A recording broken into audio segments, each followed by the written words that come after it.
SCORE Northeast Wisconsin and WHBY are pleased to bring you Biztalk, a chance for you to hear from entrepreneurs and professionals as they share their experiences. From starting to sustaining growth, learn the skills needed for your business to be successful. If you miss anything, you can catch the Biztalk podcast at score.org/Northeast Wisconsin. And now from the Myron Construction Studio, it's Biztalk on WHBY. Good morning and welcome to Biz Talk with SCORE on WHBY. I'm Rick Sense, and along with me hosting today is Mary Rhode. Mary, good morning. Good morning, Rick. So great to be with you. It's always fun on a Saturday, isn't it? It is. Yeah. Well, we have a guest on today that Mary and I have actually had the good fortune of knowing for quite some time. He's a real community asset, and we'll get into his background in just a little bit. But I'd like to introduce Dustin Mack to everyone. He is correct me if I get the pronunciation wrong here, Dustin, okay? The Niels and Elizabeth Miller Executive Director at the History Museum at the Castle. Is that correct? Sounds good. Okay, good. And Dustin's been in the position for how long now, Dustin? 6 months now. 6 Time months. flies. Yeah, but Dustin's been with the for the museum at the History Museum at the Castle for how long now? It will be 8 years on July 5th. Oh my goodness. Yeah. Isn't it? It's climbing up there. Flies. It's hard to believe. It does. It does. I remember when I first met you and you were just a young guy, and you're still pretty young compared to me. So, yeah. Okay. Well, maybe if you could take a moment, Dustin, just to share with listeners a little bit about your background, and what your role is at the History Museum at the Castle. Yeah. So right now I'm the executive director at the History Museum at the Castle. This isn't really something I ever set out to do. Was to work in a museum was never kind of my career goal. I got interested in history kind of as, in high school growing up. I liked that sort of thing. And then as I went to college and I had to pick a major, it seemed pretty interesting to me. And it opened up the world to me in a way that I didn't understand kind of current events prior to that. By, learning the background of how we got to this current moment really was insightful for me. And so the more I learned, the more I wanted to continue to learn. And I went to graduate school and then ended up getting my PhD in history, thinking that I wanted to be a professor someday and try to, help educate people the way that I felt I was educated in college.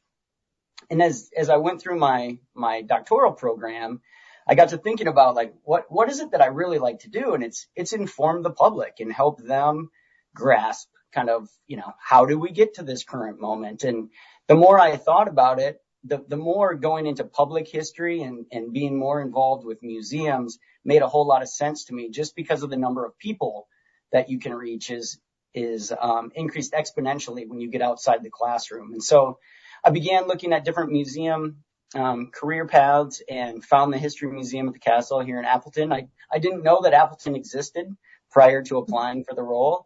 And I was fortunate enough to become the chief curator here and have just loved the community, loved the history and everything that comes with the role. And so when our executive director announced that he was going to retire, it was an easy transition for me to move into the executive director role.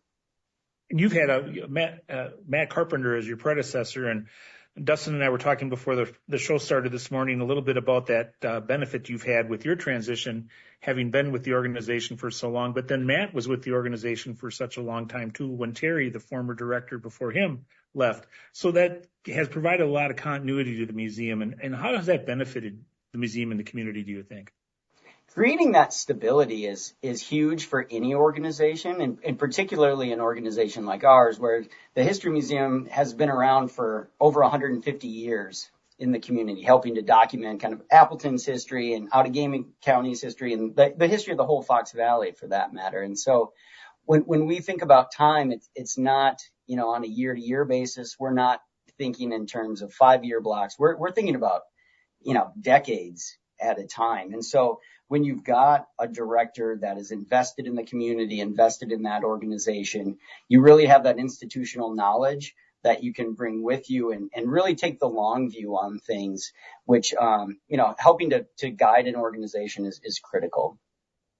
Okay. And you kind of delved into the history just a little bit of the museum, but could you maybe give listeners a little bit more information about how the museum was established, when it was established, you said over 100 years ago, and kind of what the mission of the museum is as well. So we founded in 1872 as a pioneer association. So in 1872, kind of the old timers in Appleton began looking around and thinking, oh man, the community has changed a whole lot from when we first came. And they felt like they were maybe kind of forgetting, I'll say the quote, good old days, when the town was new. And so they began kind of having this picnic where they could get together and kind of reminisce about what it was like, 10, 15, 20 years before that. And so they eventually kind of organized as a group and had their first official meeting in 1872, but then they'd been meeting, prior to that for some time. Eventually, then that group became the Outagamie County Historical Society, which is still our legal name. And through the years, then the organization has been kind of professionalizing. We've been expanding what we do in terms of, adding collections and archiving materials and that sort of thing, and not just reminiscing about the old days. And so this organization has really grown in that span of time and become, it's been a mainstay in the community since its founding. And why a castle? Right. So we didn't pick the castle. The castle picked us, I'd like to say. This was built as a Masonic temple, and it was, the building's 101 years old. So the Masons built it in a Norman Revival style. They wanted it to stand out kind of as their clubhouse, if you will. And in the 1980s, membership of the Masons kind of declined, and our organization was looking to expand. And so the building became available, and we purchased it and have been kind of renovating the space to work for a modern museum, but keeping, the beauty and the character of it at the same time. I have a very, very fond place in my heart for the History Museum at the Castle. I truly love the story behind it. And just all the exhibits you've brought in over the years. It's just such a wonderful place, such a gem for the entire region, really. But that aside, going back quickly to some of the Masonic history of the building, can you share a couple of the fun, things that are still kind of left behind that people can look for when they come to visit? There are lots of them for them to find and to look for.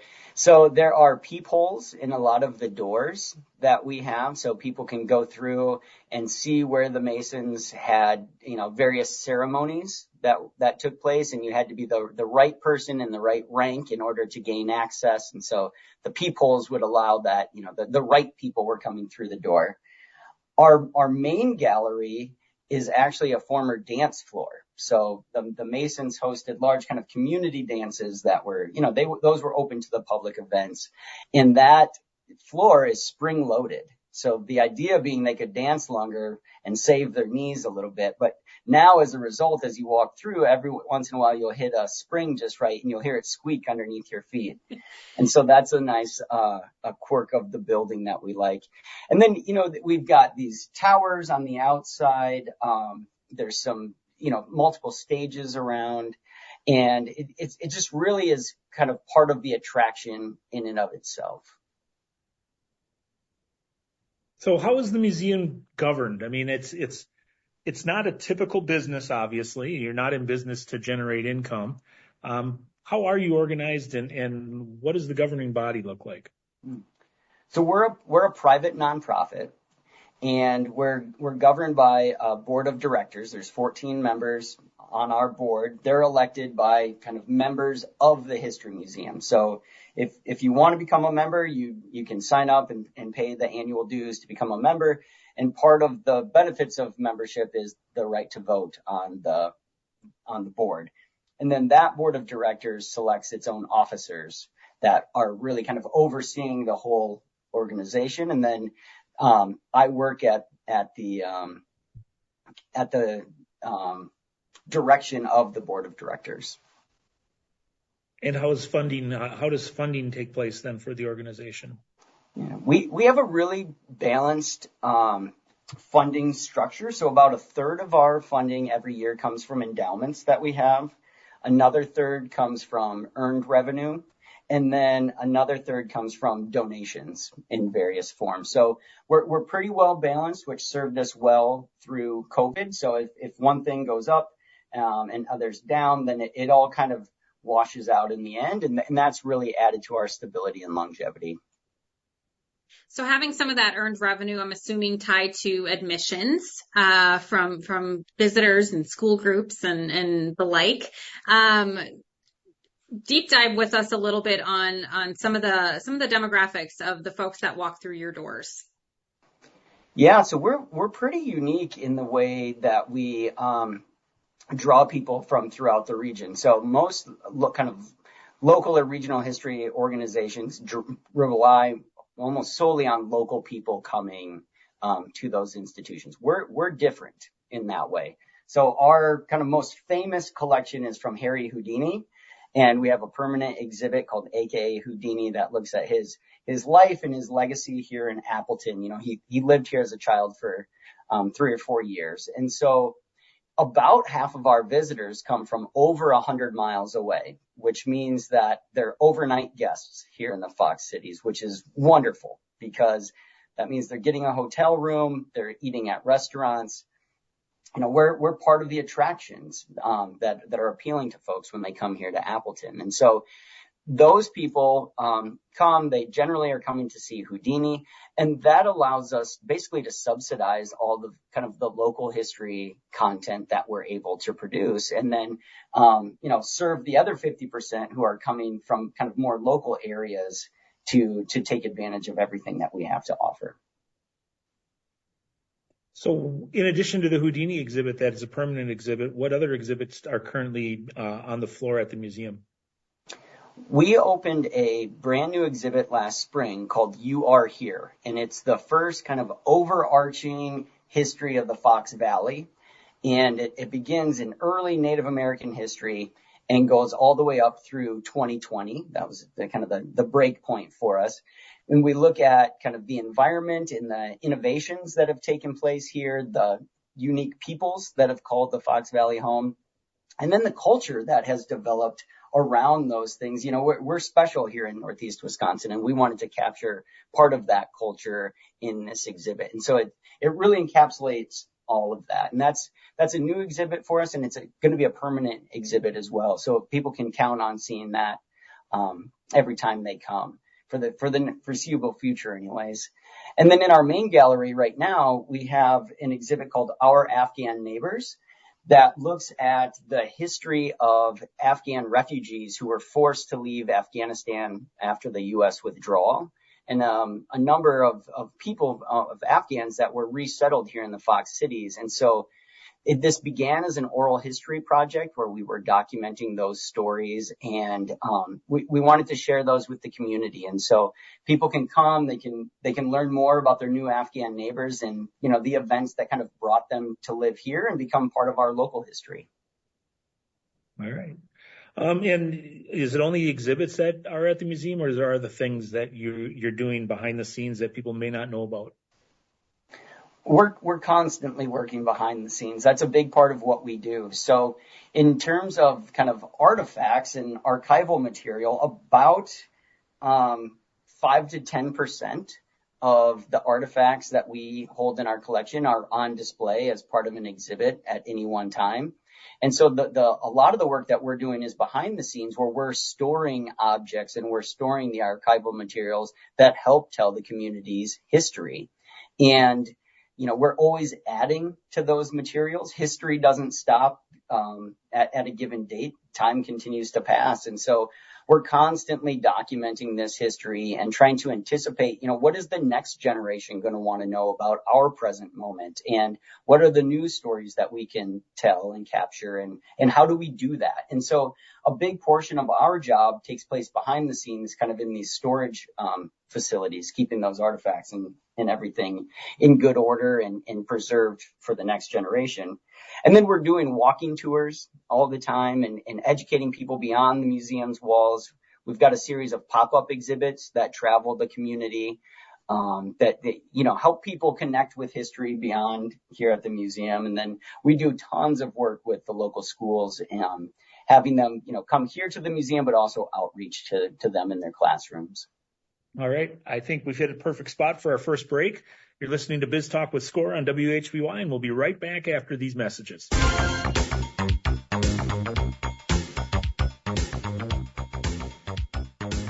Welcome back to Biztalk with Score on WHBY. I'm Rick Sentz along with Mary Rhode today, and our guest is Dustin Mack from the History Museum at the Castle, and we'll get back to that conversation in just a moment.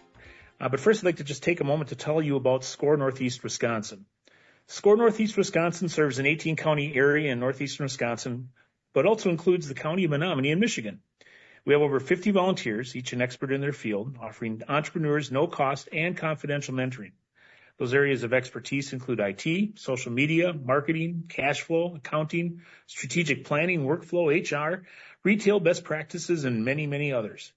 In order to register for a no-cost confidential mentoring session, in order to learn more about SCORE Northeast Wisconsin, please visit our website at score.org/Northeast Wisconsin. You can learn more about how the SCORE chapter can assist you with starting and or growing your business, and you can complete an application for a mentoring session. Simply complete the online form and submit it to SCORE. Within a few days, a SCORE mentor will be contacting you to set up the meeting. Remember, SCORE is no cost and offers experts who can offer assistance in many different areas. To get started, please visit our website at score.org/Northeast Wisconsin. And to support small business people, SCORE Northeast Wisconsin is always looking for new mentors. If you have experience that you would like to share with others, we'd love to talk to you. We welcome volunteers with experience in all aspects of business. Small business owners need your help, and your experience can make a real difference to their success. Go to score.org/Northeast Wisconsin. Click on the volunteer button and fill out the short application, and we'll get back to you to explain more. So thanks again for joining us this morning on BizTalk. And Mary, I'll turn the show over to you. Awesome. Thanks so much, Rick. So Dustin, in our first segment, we touched very briefly on Harry Houdini. And I was a little personal anecdote here. I was recently watching a show on the Discovery Channel, and it was all about Houdini. And my husband was sitting next to me, and he's like, I didn't know he was from Appleton. And I said, well, he wasn't born there, but he has a very significant tie to that community. But I'd love for you to share a little bit more with the audience as far as that tie and what that has kind of done to boost the museum's publicity a little bit. Yeah, Harry Houdini at different times told people that he was born in different places. And one of the places that he claimed to have been born was here in Appleton. Now, none of that is true. He was born in Budapest, Hungary, but he did immigrate here to Appleton with his family in 1878. And so his father was a rabbi, and they were hired by the Jewish synagogue here in town. And Houdini really enjoyed his time here in Appleton. He was about 4 years old when they came, and it's really where he kind of had his first memories and really felt comfortable as a family. They lived this middle-class lifestyle. And after that, they moved away, and they really lived pretty much in poverty the rest of their lives until Houdini hit it big as a magician on the vaudeville circuit. But he always talked about Appleton. And because of that connection between Appleton and Harry Houdini, the History Museum came into a large Harry Houdini artifact collection in the 1990s and early 2000s. And this collection really helped put the History Museum on the map in a way that it wasn't before. So we have one of the largest Harry Houdini collections in the nation. And, people come from all 50 states. They come, international visitors come here to Appleton to see Harry Houdini and still remember him and his legacy. Yeah, that is so incredible. And with the permanent AKA Houdini exhibit being on one of the floors of your building, I'd love for you to share a little bit about some of the uniqueness of the building that you guys call home, and certainly how some of the interesting aspects of the building and the different corners and niches within the building, kind of how that lends itself, or maybe even sometimes causes a couple of headaches for your team when you're trying to figure out exhibits. Can we host it? Can we not? Or where can we put things?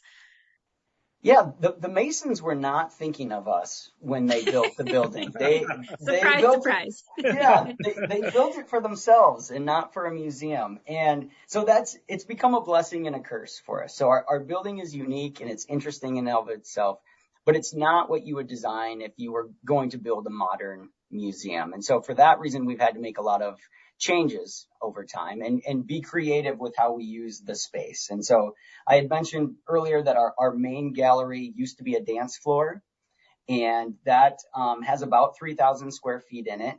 But there was really no good way to kind of access that space that wasn't based on a staircase. And so we worked with Myron Construction about 10 years ago to take out a window that was in that space and create a loading door. So now we can bring traveling exhibits and load it directly from our parking lot into that gallery. And that's made a world of difference for us as far as the types of exhibits that we can host here. Another kind of quirk of the building is that because it was a Masonic temple and they were a fraternal organization, there was an abundance of men's rooms and not so many for the ladies. And so we've renovated every restroom to this point to make them gender neutral and accessible, handicap accessible for folks. And then in our Ogilvy Hall, it was kind of the Masons' kind of sanctuary, if you will, where they had their secret ceremonies that only the Masons could go. And that space has really become kind of a flex space for us. So it can become exhibit hall if we need it to. It can be rented for corporate events. We can do public programming in there. It's just really a large open space that is available in this building that makes us capable of doing a lot more than we probably otherwise would be able to. Well, and really quickly here, as we kind of wrap up this segment of the show, I'd love for you to share maybe 2 or 3 of those exhibits from the past that have really stuck out to you, those that really, again, just helped put this museum on the map and bring some more of that visitor traffic, but even grab the attention of the locals and brought them through your doors. So we've gotten in the pattern of hosting a lot of nationally traveling exhibits. So these are things that you could see at the Field Museum if you were down there, or other large institutions. And so we did one called Da Vinci Machines in Motion that was a smashing success. You know, people from all over the place came here to Appleton to see that exhibit. We've hosted exhibits from the Pro Football Hall of Fame. You know, these are one-of-a-kind artifacts. The National Guitar Museum had an exhibit here at one point. We had the world's largest playable guitar inside the I remember building. That. It was a sight. It was cool. Yeah. It was a really pretty exhibit. And what's interesting about that is you get kind of this big city attraction, but you're getting it at a local museum here in your own community. And what we hear from folks a lot, and it's an industry standard actually, is that people tend to go to museums when they're on vacation somewhere else. And they don't necessarily take advantage of the museums that are right there in their own backyard. And so by having these nationally traveling exhibits, you know, it generates activity, it generates interest, and it helps bring those local people back inside our doors again. Awesome. All right. So we'll be back with Dustin for another segment here. You're listening to Biztalk with Score on WHBY.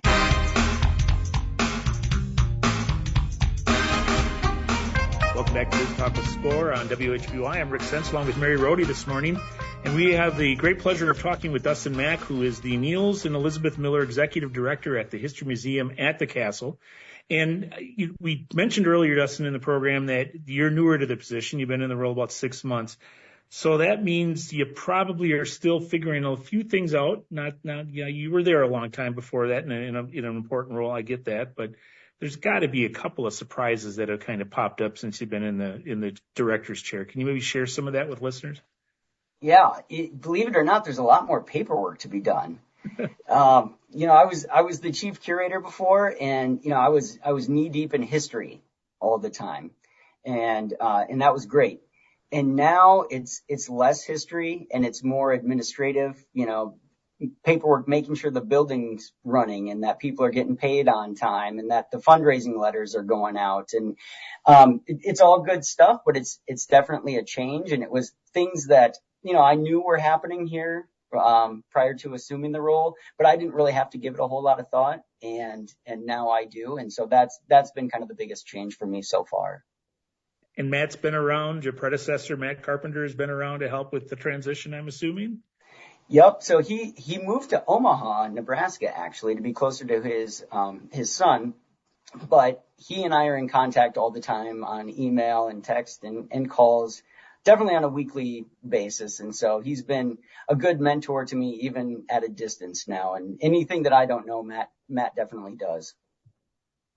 So with you kind of moving into Matt's role, how has the workload shifted? Has your position been filled? How has that now kind of that mentorship kind of pivoted a little bit for you to now mentor that next chief curator? Yeah, that's a really good question, Mary. So we did not hire a chief curator right away. So when Matt announced last fall that he was going to be retiring, we were just kind of at the beginning stages of trying to figure out what's going to happen with the Weiss Earth Science Museum. And we knew that there was a possibility that it might end up here at the History Museum. And so for that reason, we didn't rehire a chief curator right away, because the type of person that we would need as a curator would change if, we're adding science to kind of our mission and what we're doing. And so, if we would have just hired somebody on the spot, they would have been a history person, but we wanted to wait on that. And so in waiting, then that means that I've kind of been doing two jobs as we've gone through the transition. So I'm looking forward to the day of being able to mentor the next person. I'm sure you'll be great at it. And you mentioned the recent acquisition of the Weiss Earth Science Museum. Can you maybe give listeners a little bit of background on how that all came about and what the future plan is for it at this point? Yeah. So about this time last year, the University of Wisconsin-Oshkosh announced that they were going to be leaving the Fox Cities campus. And that kind of left the future of that property up in the air. It left the future of the Weiss Earth Science Museum and the Barlow Planetarium up in the air.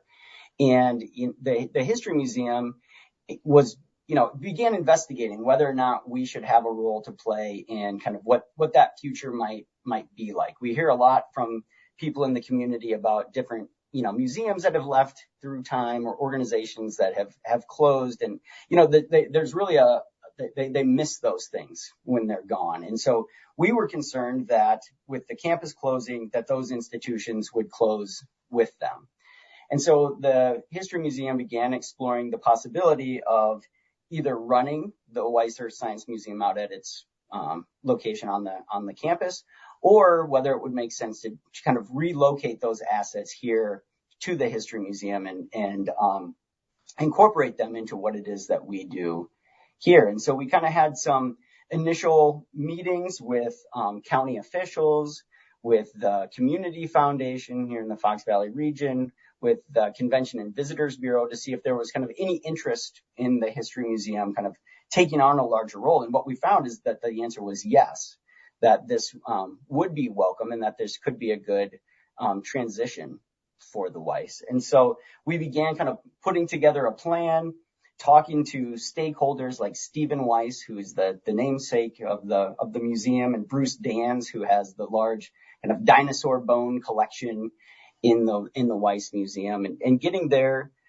ideas and their feedback, and talking to the Weiss staff and volunteers, and really kind of building a plan around that. And ultimately what has happened is that the Weiss Museum will transfer to the History Museum and will incorporate it into kind of the core of what it is that we do here. So as a marketing person, I'm curious, so curious. How do you intend to kind of find some synergy between what you guys were, History Museum at the Castle, now bringing in the Weiss Earth Science Museum, rocks, dinosaurs, gems, stones, all that kind of stuff? How do you find that again, that synergy, that middle ground, and how do you introduce that or plan to introduce that to your existing members, your existing donors, your potential now new audience? How is that all taking place? Yeah, it's a really tall order. And what we found in doing research is that when people go to museums, they're not necessarily thinking about like, okay, now I'm just going to learn history, or now I'm going to learn geology or natural history.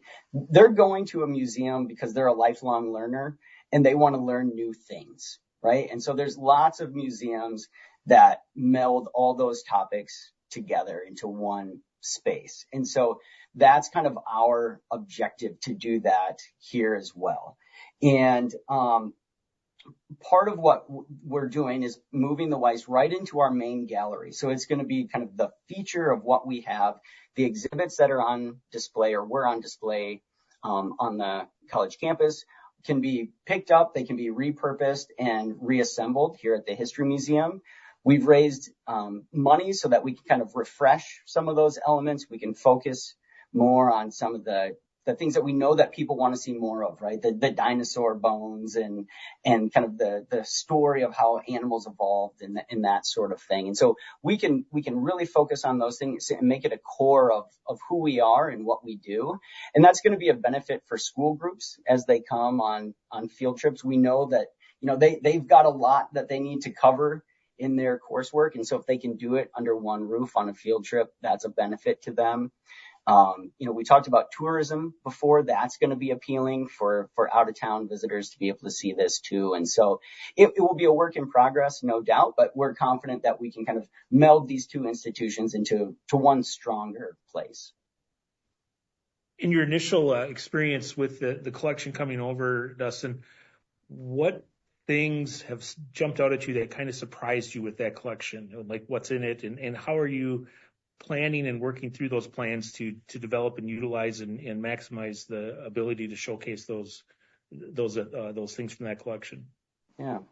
So working with the natural history collection is, there's a lot of similarities to how you would work with just a regular history collection, but there's a lot of nuance to it as well. And so we knew that we didn't have anybody on our staff who was, trained in this sort of thing. They weren't professionals.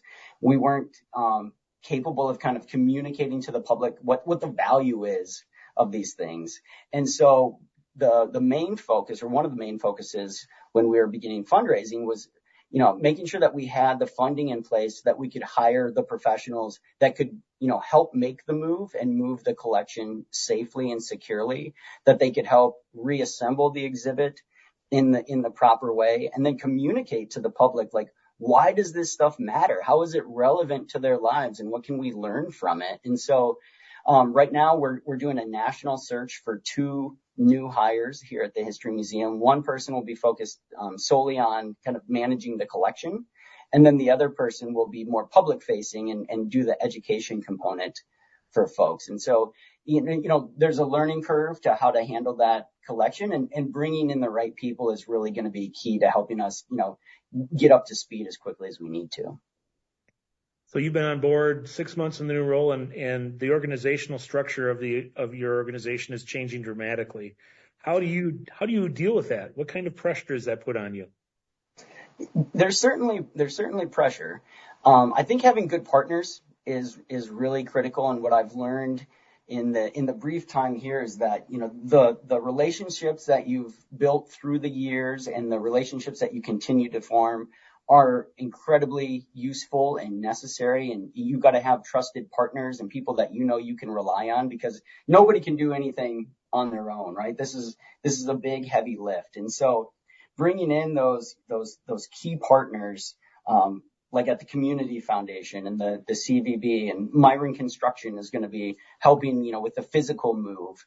All of these things are critical to helping this success happen.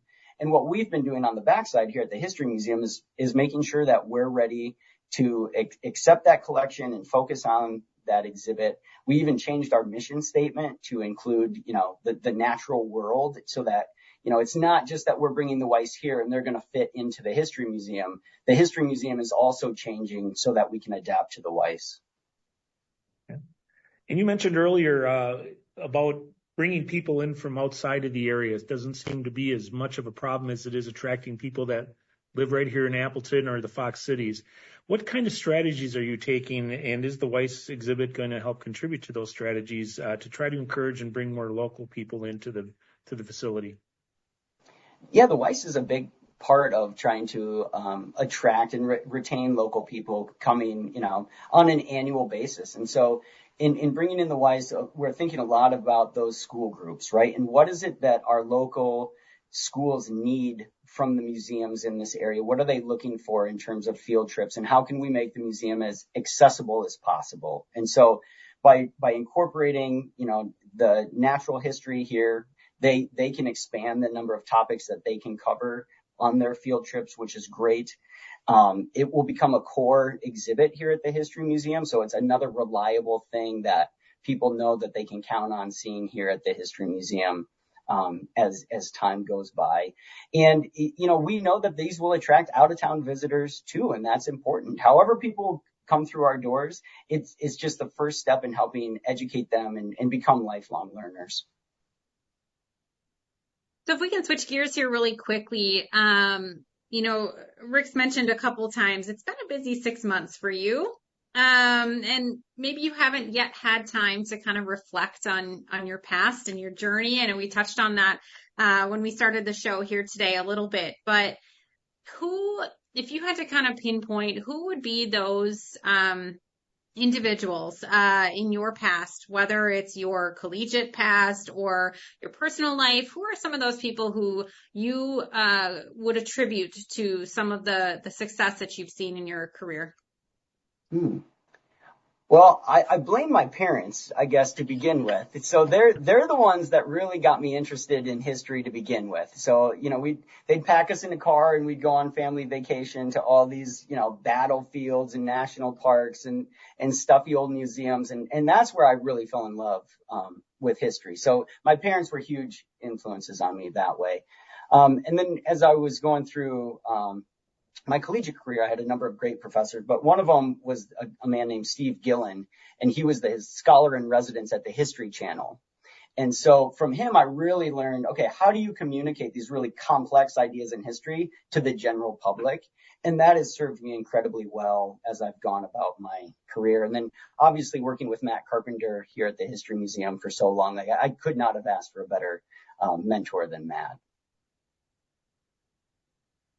So what advice would you give to someone who's thinking about a career in museology or the study of museums, and museum studies, I should say? Is there anything that just jumps out that you need to make sure that the next generation of museum directors knows? It's a tough business, and it's certainly not for everybody. It's not glamorous. You're not going to make a lot of money doing it, but it's a passion. And if you're really passionate about it and excited to go to work every day, it's a great field to be in because you're always learning something new. I get to do something different every day and meet lots of people and be involved in the community. And one thing that was shared with me when I first came here to Appleton is if you can't make a difference here in Appleton, then it's your fault, right? It's the community is willing and accepting, and it's up to you to make a difference. And I would say that's probably true in a lot of different communities, and particularly for museum directors and museum folks in general. So if you can't make a difference in Appleton, it's your fault. Have you had to lay blame at your own doorstep yet because something hasn't happened that you're trying to make change? Or I mean, you're always trying to make change, right? And sometimes it works and sometimes it doesn't work, but it's learning from those failures and picking yourself up and moving on to the next one that really matters. Are you having fun? Oh, I'm having a blast. Yeah, I am. It seems like listeners, we get the benefit, Mary and I do, of seeing Dustin as we're talking with him, and you can just see that there's a real positive vibe and energy coming from Dustin when he's talking about his work at the museum. So, so I think now would be a great time for us to take our third and final break. You're listening to Biztalk with Score on WHBY, and we will be right back after these messages.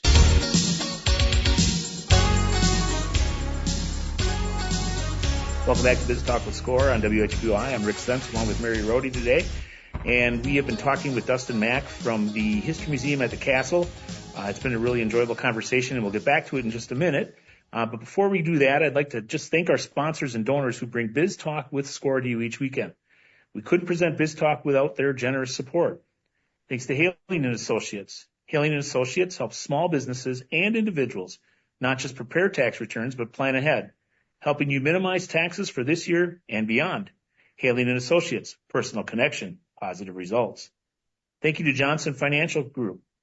Wherever you are in life or the life of your business, Johnson Financial Group works with you to understand your goals, matching the right banking and wealth services to help you complete your mission. And thanks to the Business News for promoting our program in the biweekly business newspaper serving Northeast Wisconsin. The paper is delivered biweekly and contains relevant and useful information about the business community in Northeast Wisconsin.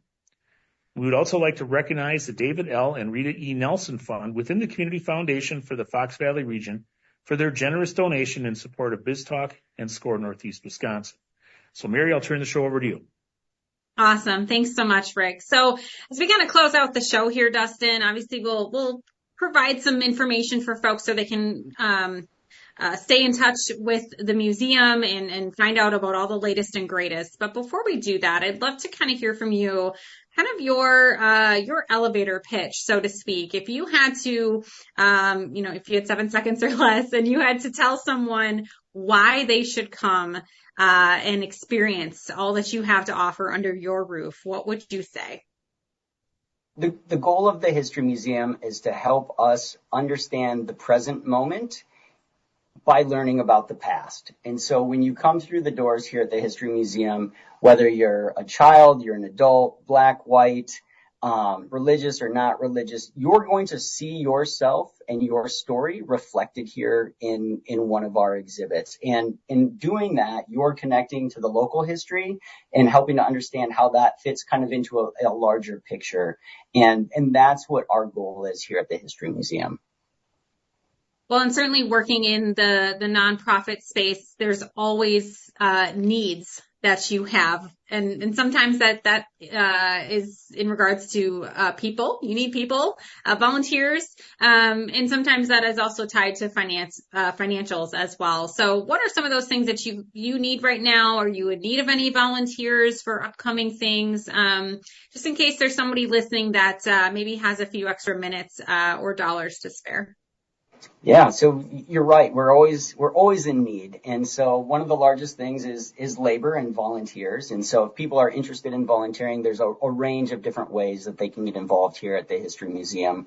Of course, we're also looking for financial donations. This is what, is a third of our budget, as I mentioned before. And so it really helps not only just keep the lights on and keep the building functioning, but it helps sustain the organization for the next generation, just like the folks did, that came before us. And so it's a way that we can pay it forward.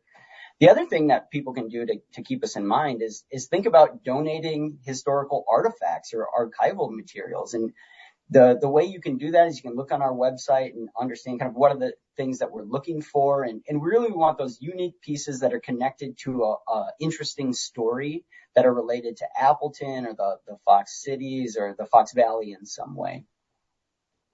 So what are some of those real quick ways that people can get in touch with you? You mentioned your website, certainly. So this is a great opportunity for you to promote that. But in addition, if someone is looking for kind of what's next, or earlier in the program, you mentioned some of those off-site programming activities that you offer as well. Where can people find out all those details? Yeah, so we have a new website that launched last summer, and so that's probably the best place to find update information on it. So it's myhistorymuseum.org, and it's fun, it's fresh. You get some local history there. There's a calendar of events. It can look at field trips, how you donate, how you volunteer. All of that is available on our website. And then we have a really active social media account, so people can find us on Facebook and Instagram. And that's, a good way too to just kind of know what's happening on the daily basis here at the History Museum. And then, if you're more of a call kind of person, our phone number is 920-735-9370. I just have to ask before we end the show here today, Dustin, you've got some new neighbors across the street. How is that project going to impact you at the History Museum at the Castle? I'm sorry. Yeah, we're excited about the Trout Museum moving across the street from us. So one of our kind of shared objectives is to create kind of a museum campus here on the east end of College Avenue. And we're really working in that way and help this become kind of a museum destination for folks, not just kind of in Northeast Wisconsin, but throughout the region.